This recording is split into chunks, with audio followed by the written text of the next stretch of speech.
Okay, good morning to everyone. Okay.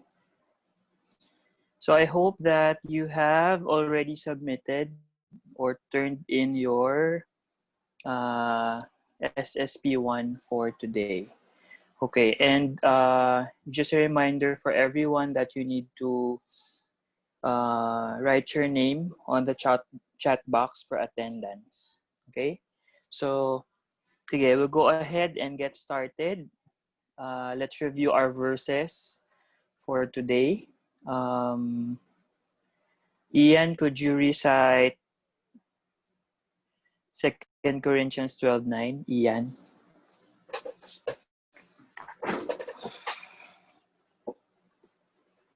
First quiz po ba, sir? Wala. We're just reciting it. 2 Corinthians 12:9, Ian.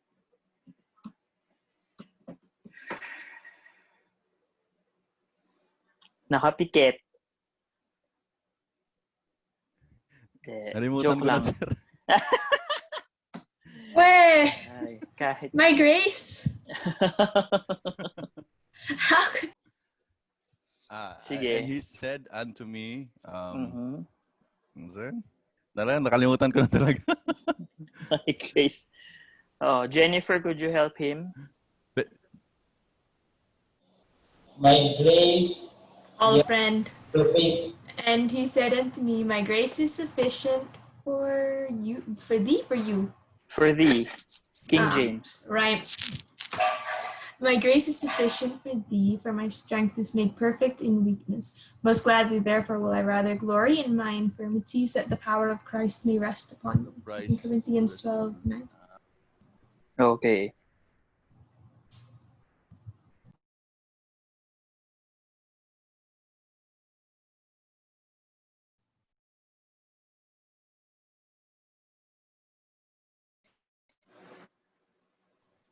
Ano, sir? Philippians 4:13 for Ian.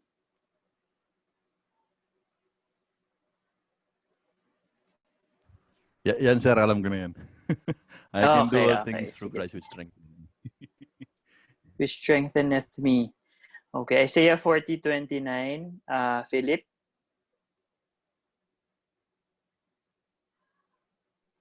Isaiah 40:29, and he giveth power to the faint, and to them that have no strength, he increaseth. No might. Increaseth. Tama ba yan? And to them that have no might. No might, he increaseth strength. Yun. Okay, good. Amen. Okay, sige, hilingan natin si Dan to lead us in prayer.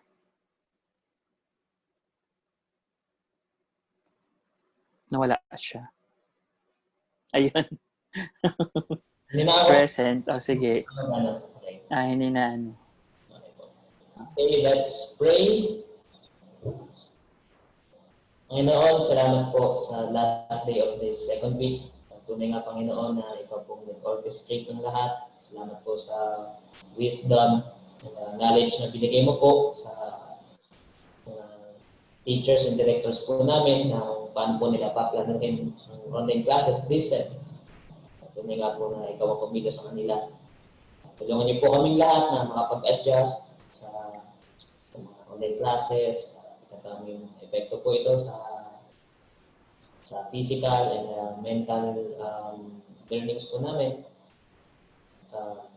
Kung po magbigay ng wisdom ngayon kay Sir EJ sa pag-lead po ng class na ito, in the future, magamit po namin sa aming training sa music ministry. Ito po nga magkabay na sa amin. Ito po aming dalangin sa pangalan ng Panginoong Jesus. Amen. Okay, sige. Salamat. So, few announcements for everyone. I talked with your music theory 4 teachers, which is Miss Amy and Miss Rachel, because the real plan for our classes, I think I have shared this with all of you, no ear training 3. The plan is to make music theory like the center hub of all music classes. Why is that? Because we believe that everything really is and has roots in music theory. So the goal is whatever we are doing in ear training, whether ear training 3 or 4, it should be to help you understand and develop the skills in your music theory 4. Okay, so I asked your music theory 4 teachers to give me a list of things that they need in terms of ear training that we need to master and develop. Okay, and we will try to work on it side by side, week by week, as you discuss it with them. What's your topic now in music theory? Music theory 4 this week. What has been your focus? Modulations and part Secondary writing. leading tone. Secondary Okay. leading tone.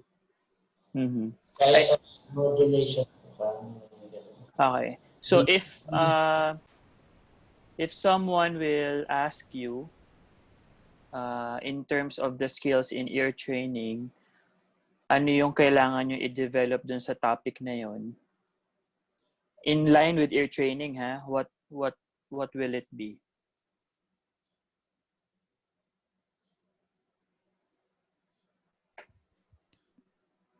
Siguro sir yung guess lang guess.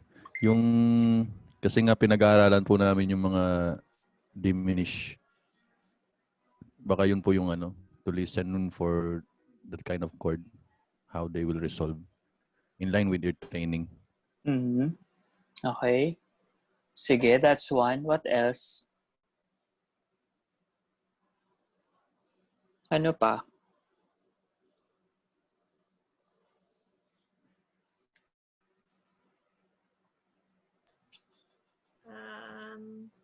Hearing secondary dominance, like maybe. Okay. So are you good at hearing or listening to like secondary dominance? Hindi pa? Okay. So the reason why I ask you because ganun ang gagawin natin. We will try to sometimes I will ask you, sometimes the initiative will come from me. Kasi ang gusto natin, hindi maiwan yung ear training skills ninyo kung ano yung tinatopic nyo sa theory. Kasi dapat yun magkasabay. Kaya nga as far as University of the Philippines courses are concerned, hindi magkahiwalay ang music theory at ear training. Magkasama yun. Kaya 5 units siya, lahat-lahat.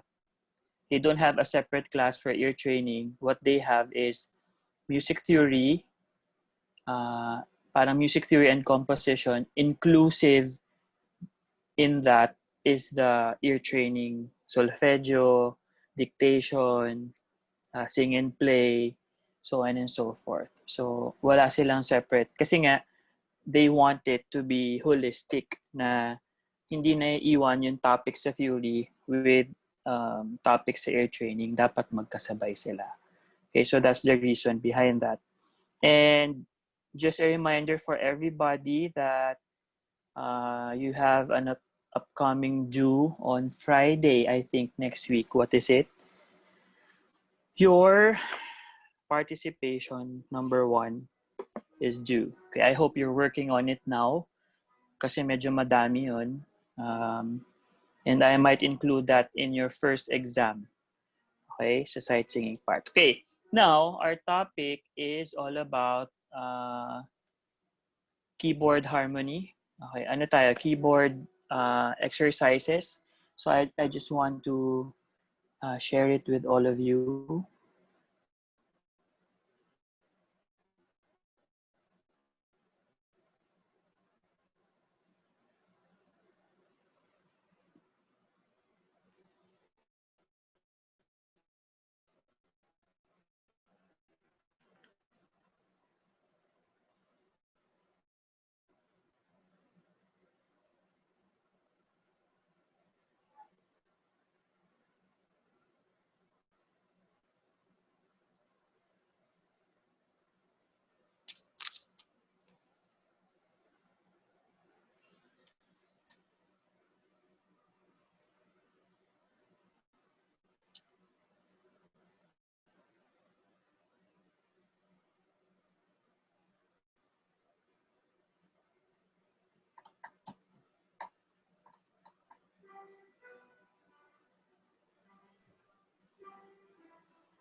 What page are we in? I think 193 ba yan?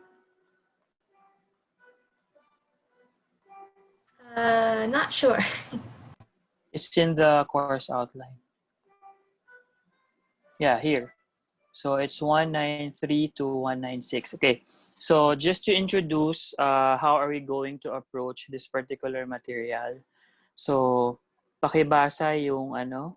Angel, could you read how to play the exercises?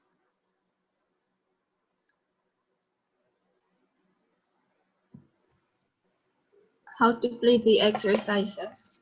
It is essential for the student to be familiar with the chord symbols and to be able to play the piano well enough to play these exercises. Most students probably will find it difficult to do exercises without the guidance of a teacher. As in the figured bass exercises, we take 4-part harmony as a starting point, but we do not make it the basis of hard and fast rules. These are keyboard exercises, not strict Yeah. choral harmony. Are you all familiar? Okay. Are you all familiar with figured bass? Yes? Yes. Okay. Yes. Kasi by now, you should be able to play figured bass symbols. Okay? Sige, tuloy. Practice 3-part harmony frequently, even if the examples are mostly in 4 parts. You must feel free to change the number of parts.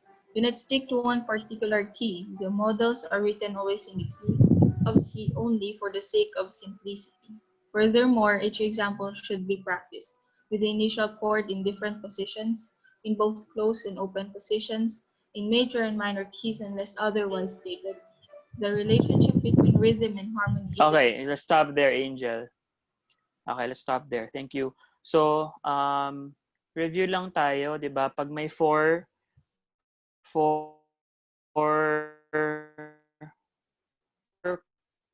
harmony, we have the soprano, alto, tenor, bass. Last meeting, we talked about, we reviewed inversions and then the, ano tawag doon kapag third ang nasa soprano, root ang nasa soprano. Location.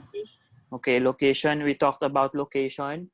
And now here, we're talking about positions. Can somebody tell us something about positions?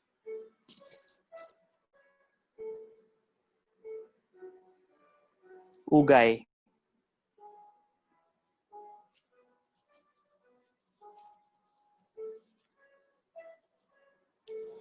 Sir, naghahang kayo sa akin. Baka yung network ko lang ata. Narinig ko Okay. lang yung ugay. So, ano po yung ano? So, anong ibig sabihin ng positions? We talked with position of chords. Okay, we talked about the inversion, the ano yung isa? Sorry. The Location. location, and then now we have position. So what is position, Ugay? Keyboard. Something ano siya eh. Sa, hindi ko siya parang sa hands. Pag sinabing close position, what do you mean by that? Position sa ano yung keyboard tuloy. Yung bass po nasa, kumbaga yung bass notes lang yung nasa bass clef, tapos yung nasa treble clef. Ano eh, ganun yung close position. Yung tenor, alto, soprano nasa taas. Ganun yung close. Tapos yung open position, yung tenor nasa ano. Okay. Yeah, pwede natin isipin ganun. Pero who can enlighten us more about it? Open and close position. Anybody?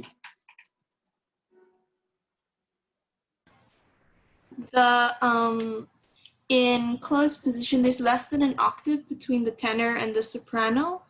Okay, tenor and soprano. And So then with meaning- open. Yeah. So in the setup of the chords, let me. So if we have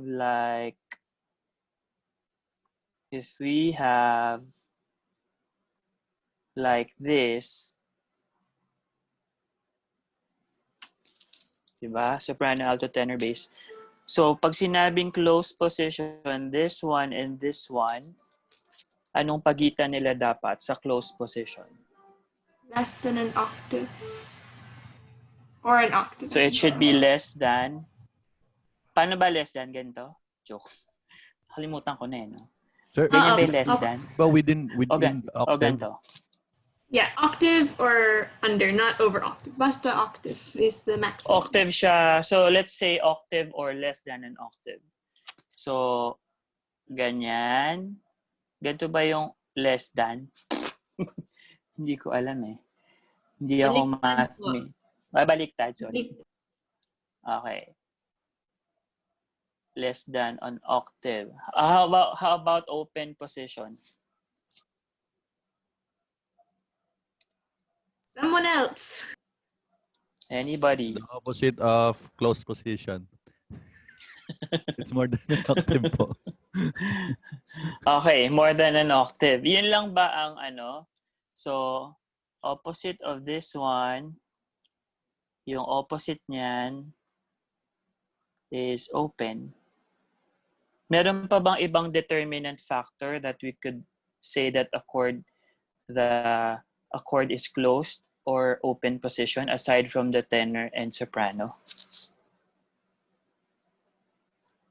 Oh, that's it. Anybody from the group? With the open structure, one thing I remember, it should still be less than an octave or less between the soprano and alto. I remember that. This one. Yeah, So for open structure, could you repeat that again, Jennifer, for everybody's ano? for open structure, it should still be an octave or less between the soprano and the alto. I think alto and tenor din. Alto and tenor. Oh, all of No them. jeepney. No jeepney. How about for bass? Bass can go anywhere. Bass is free Yeah, we are free. Yeah. because they Gusto don't ko do yung way- anything anyway. Yeah. We're the astronauts. Yeah. Meaning they're boring. Okay, hindi. Joke lang. Hindi Joke lang yun ah. Huwag niyo sabihin yun sa mga teacher niyo. Okay, so those are what we call position. So let's go back to our material here. And let's just try to identify by sight some chords. Okay? You should be able to tell me kung anong inversion, anong location, anong position. Okay? Understand? Sige, let's try. Yes, sir. Some. Can't see us. Nakita niyo na ba? Wala pa. We can see. Okay. So let's go back to that yung sa naging topic natin noong nakaraan. Ang hirap lang dito no, walang ano. You really need to scroll up. Okay. Here, let's review yung samples dito. Okay, let's start with number 34. Philip, could you say the inversion, location, and position? Number 34, first inversion, location is 34? Apo, 34. Not page po or item number 34. Oo. Yeah, root position. Root position. Okay. Root position, third location. Third location. Position. Root position po. Ay, hindi. Ano yung isa? Close or Open. open? Close or Structure. I open? know. We can call it structure, yes. Close structure. Ano? Close structure. Bakit? Kasi po yung yung soprano nasa C siya, tapos yung tenor hindi siya kumbaga hindi siya octave apart na Okay. sa E flat lang siya. Okay, sige. Ugay, number 40. Number 40. That is in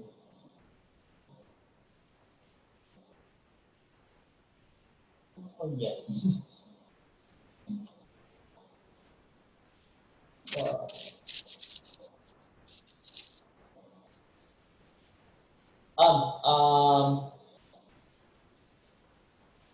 First, first inversion. Mhm. Anong chord? It's C sharp minor, I think. C sharp minor first inversion. Inversion. And Okay. anong location yun? Fifth. Okay. Position, tapos ang open position. Bakit? Dahil sobrang layo ng tenor sa soprano. More than one. Okay. Okay. So, now let's go to this. Ito talaga yung focus natin sa keyboard. Sino may keyboard sa inyo ngayon? In front of them? Anybody? All of you? No. Okay. Ang keyboard So, ko, Meron naman po. Baba pa. okay. Sige. Meron downstairs. I can go downstairs. Okay. Here, page 194, we could see that what's the position of all of these chords? Most of it. Close. Okay. So, let's try. Kasi look at the chord movement.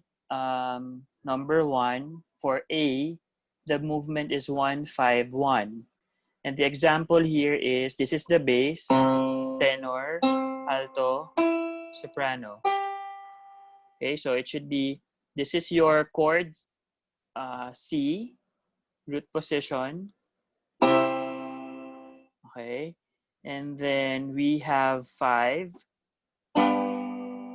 and 1. Okay, and for B, the first option for B for 151 is, what did you notice for, if you will compare A and B?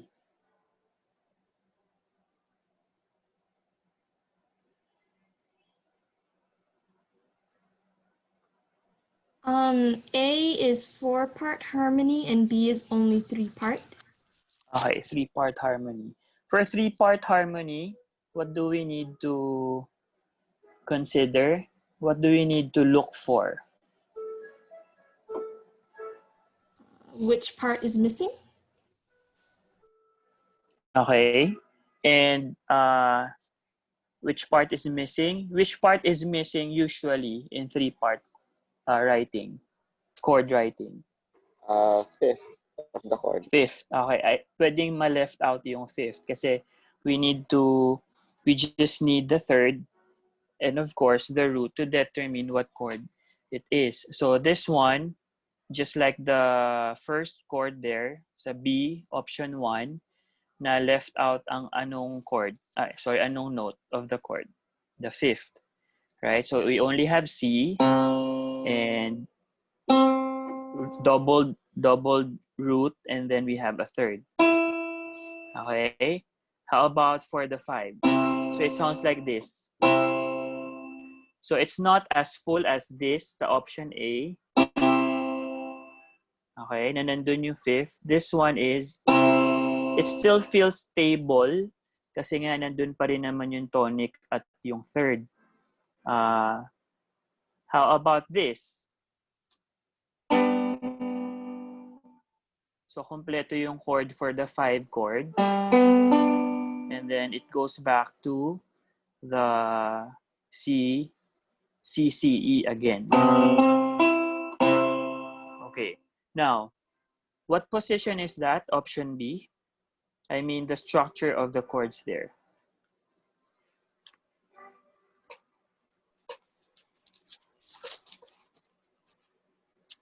Depends. Why it depends? The 5 chord is closed structure, but the 1 chords are open. Mhm. Okay.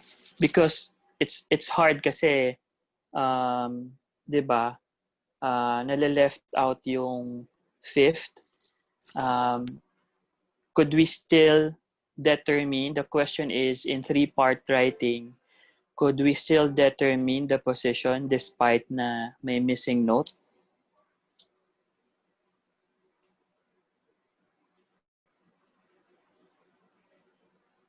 Anyone?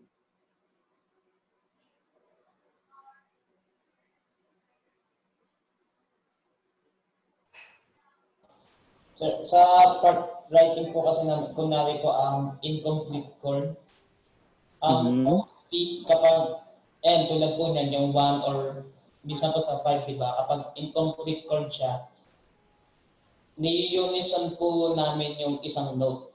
For example, yung sa example B, kunwari, ina-anticipate namin na ano yung tawag doon? Unison yung alto and tenor. So maglalagay pa kami ng stem na pababa. So kaya nade-determine po namin yung position in music theory dahil kapag may unison po, kunwari, may another stem. Pero ito po kasi yung kita kaya pa. Yeah. Okay. So, but the question is, can we, kahit na 3-part chord writing lang siya, determine the position? Possible. Ano, Pipoy? Possible po. Bakit possible pa rin? Titignan lang po natin siguro yung structure, kung ano yung nasa base. Then the rest po, kung ano yung Okay. given notes. Okay, now, tama. You could still determine it kahit na 3-part chord, 3-note chord lang siya. You could still determine the structure of it. So compare B1 and B2. Angel, compare B1 and B2.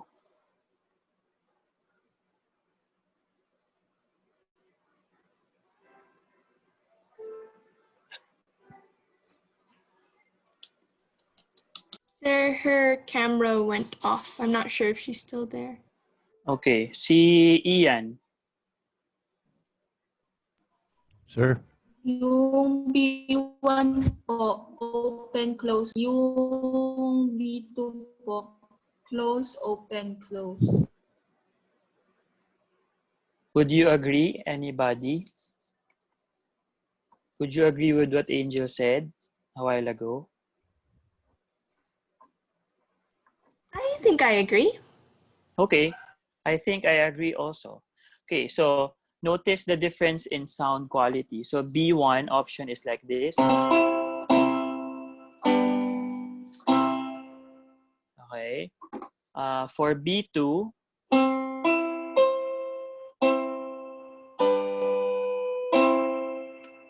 okay, so but all of those, meron siyang underlying chord progression of 1-5-1. Okay? Sinong may keyboard sa inyo dyan? In front of them. Can you see us, sir? We're raising our hands, but I don't know. I have, sir.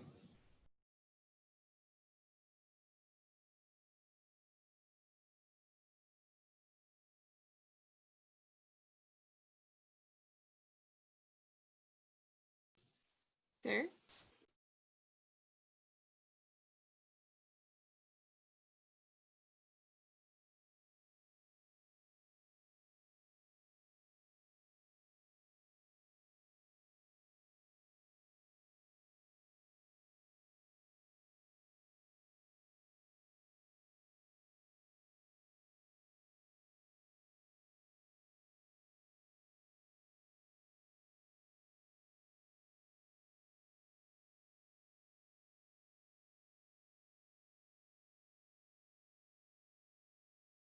Baka mabagal lang net ni sir kasi hindi pa naman siya nawala dito sa Zoom. Nandiyan pa siya.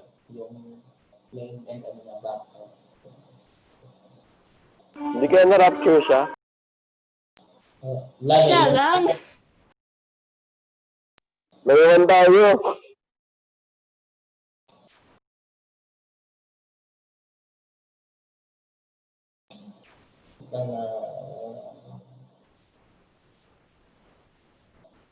Baka nag-diaper lang yan. Message.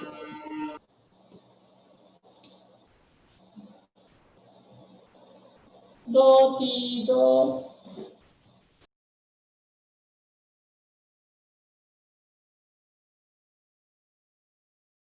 Alright, Dan, give us the pitch. All right, class. Right.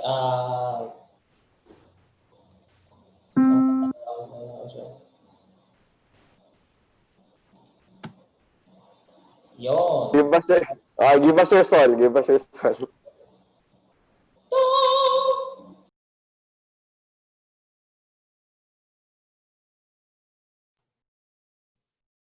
Nakamute ka, sir. Ayan na. Okay na. So, sige. Sino yung may keyboard? Could you play number 1 in E flat major? Like major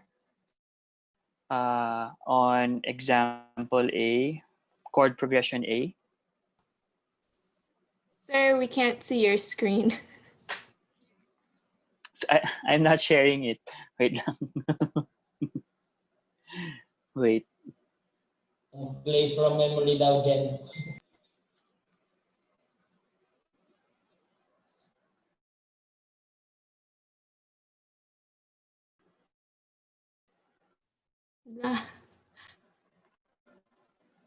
Anybody?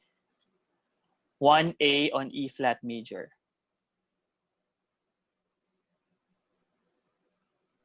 Wala pang ano, sir. Wala pang screen? I'm sharing it now. It's sharing, but it's not loaded yet. Okay. Ayan, hindi pa rin. Ayan na. Okay. Sige. Jennifer, could you try? A on E flat major. Yeah. 1 second, sir. Okay, I'll try. Okay, what inversion is 5? 5 is in first inversion. Okay.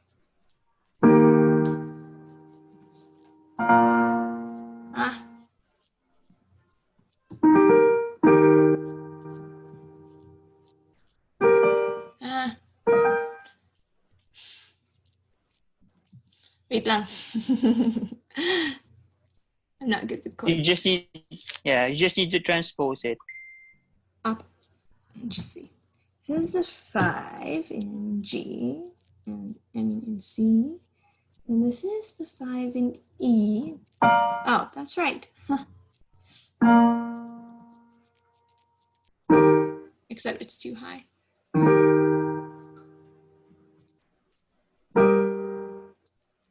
Ick.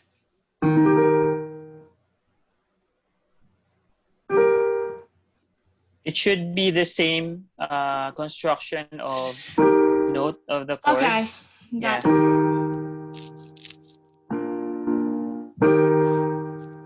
There we go. Good. Okay. Did you hear that? How about Jennifer play letter B, option 1 in F major. F. Okay. Oh, I'm gonna play that a octave lower.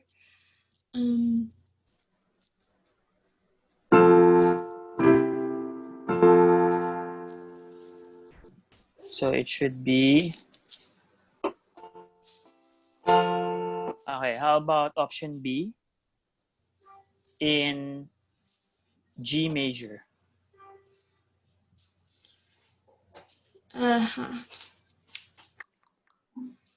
So, if that's C and then G. Oh no. Okay.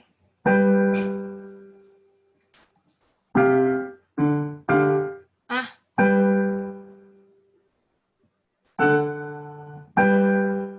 Okay. Okay, good. Thank you. So the reason why I asked Jennifer to play it in various keys, because notice in the instruction here, it says that we could experiment and practice it in various keys. Okay? So hindi lang dapat lagi in the key given. Nilagay lang siya sa key of C because that's easier to play. Okay, so may papel ba kayo dyan? Anybody? So, ang gagawin natin ay for your papers. Meron kayong papel? Sige, I'll play some chords here. We'll do some dictation exercises. And though hindi maganda masyado yung keyboard ko dito, no? Pagpasensyahan nyo na. Pero, ugay, ano na ba siya? Tama na yung key natin. Thank you, sir. Okay. So I hope you have a staff paper there. So this is what we're going to do until the end of the period. So doon nakalagay sa atin ay 193 ata to 196 in our material, but we just started it I just explained and introduced that particular section to all of you. But I think you're getting the point of it. Okay?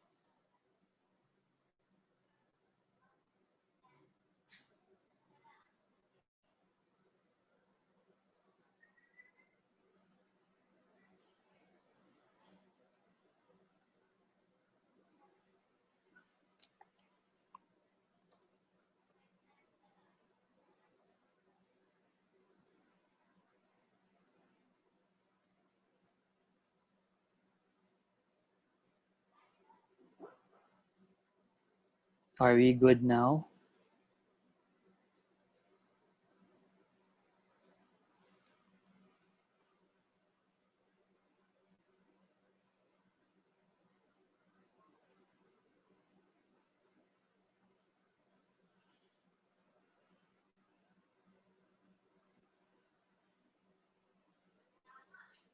Okay, are we good?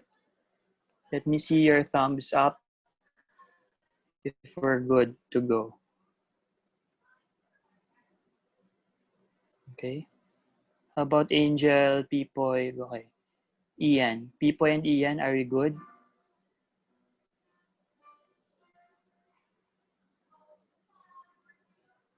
Sir, pwede po ba sa MuseScore kasi wala po akong stamp paper. Okay, for now, sige, pwede yan. Okay, sige. Hindi nyo naman ipapasa yan ngayon just for us to master hearing, chord inversions,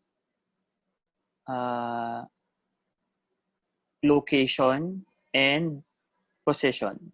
Okay, close or open. Okay, so the first chord will be, I'll tell you the bass.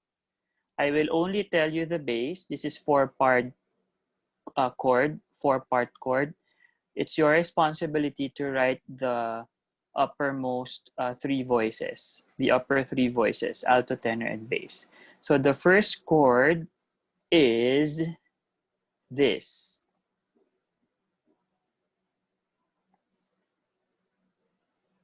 This is the bass.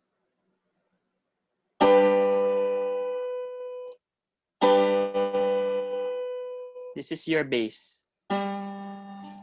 It starts with G. This is G3. This is G3 and the chord is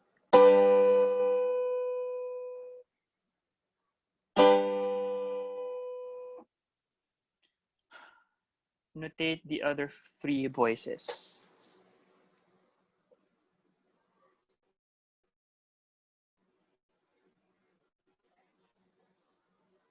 The bass is G3. One more time.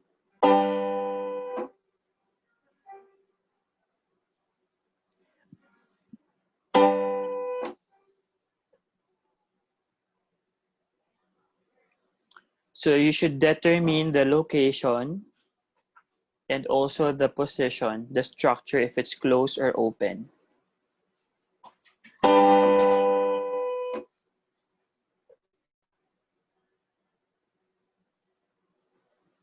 Kasi 'di ba, kung alam niyo yung location tulad ng sinabi natin noong nakaraan, you just need to figure out the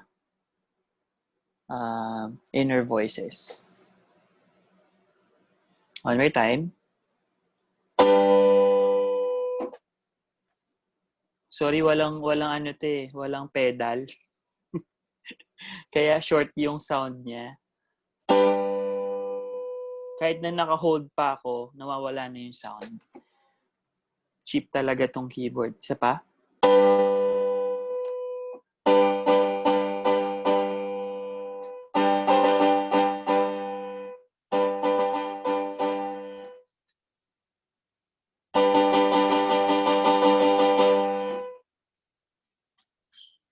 Okay.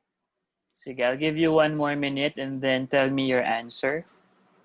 I'll ask someone to share his or her answer.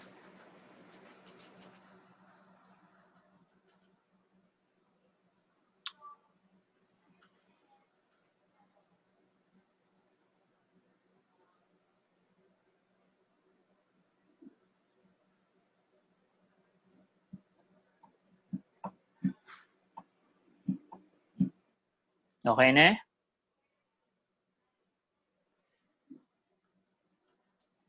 Fifoy. Okay. Yes, sir. Fifoy, could you share your answer to us? Ano po, yung bass niya ay G. Tapos yung soprano niya ay G din. G3. I mean G. Tapos G4 yung soprano. Anong G? Designation ng G? Ano yung designation ng G ng soprano? Anong designation niya? Note G4. designation. G4? Okay. Soprano yun? Apo. Okay. Tapos And then what else? ay D4. D4. And for Tapos the tenor? ay B. Sorry. For the tenor? B. B3. So your chord is like this.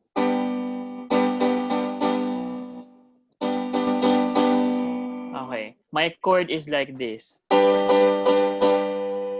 Sa taas wala. Okay.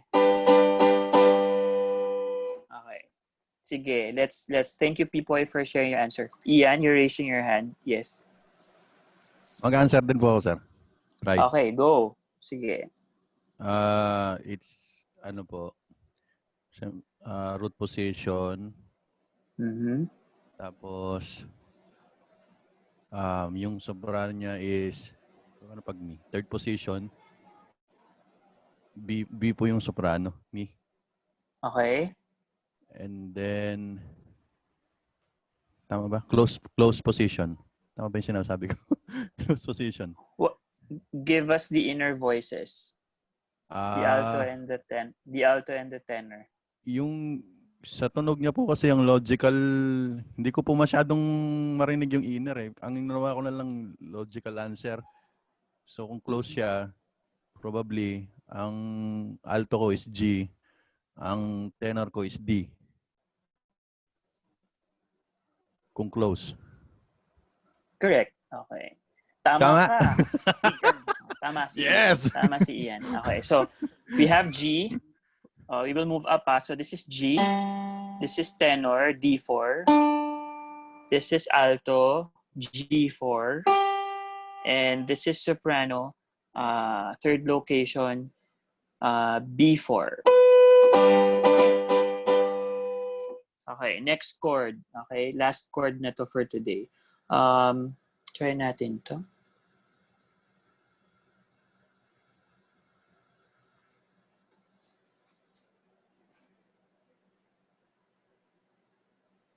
First note is B3. First note is B. Hindi pala. Sorry. Okay. First note is G3. G3 tayo. And this is the chord.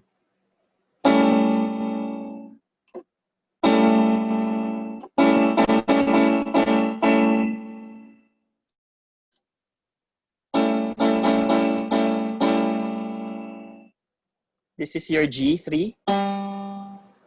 And this is the chord.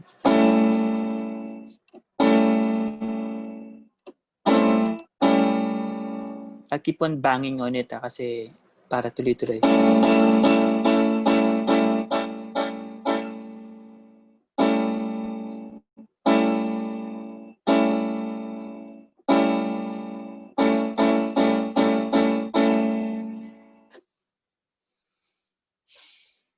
Sir, pwedeng parinig lang yung bass ulit.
Okay, anybody? Jennifer, could you try?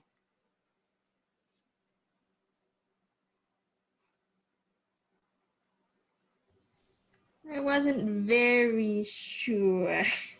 Give it a try. So I thought it sounded like an inversion. It wasn't root position. Okay. Thought it might be a 7 chord because the bass and the soprano sounded like they were just a step apart. Like The bass and the soprano. Yeah, the G sounded one way, and then it was like a little more than an octave to get to the soprano. So if it was a 7, then I think maybe because there's no chord with a second that are a second apart, other than being a 7th.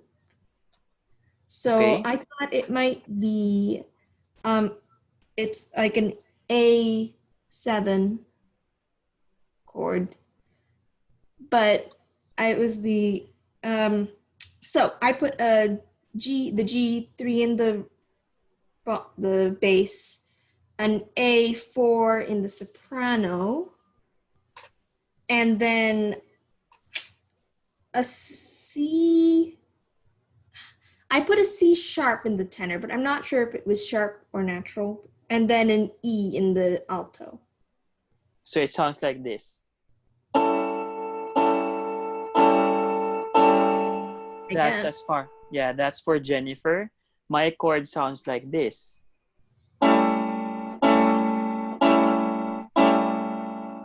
Jennifer sounds like this.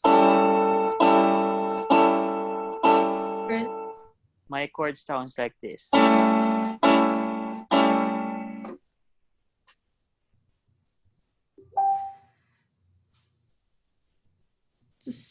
there's a one note difference, I think. Okay, what is it? You're correct. So what is that note that we need to adjust? Yeah, correct. It's one note that needs adjustment.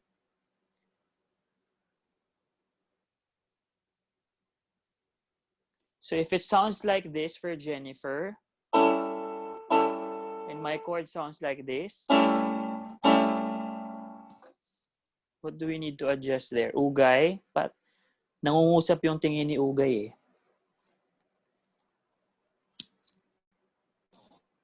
Actually, parang pareho kami ni Jennifer.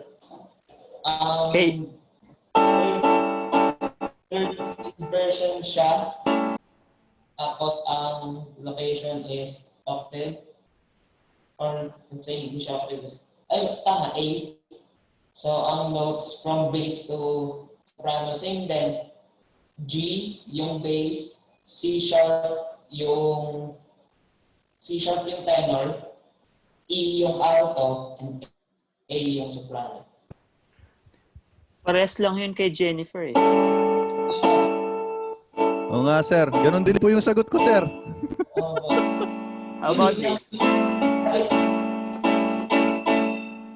Parang may ano, parang may Teido kasi. Teido. Is it a minor chord? No, it's not. It's a 5/7 chord. It's a 7th chord, sorry. 5/7 if... sorry.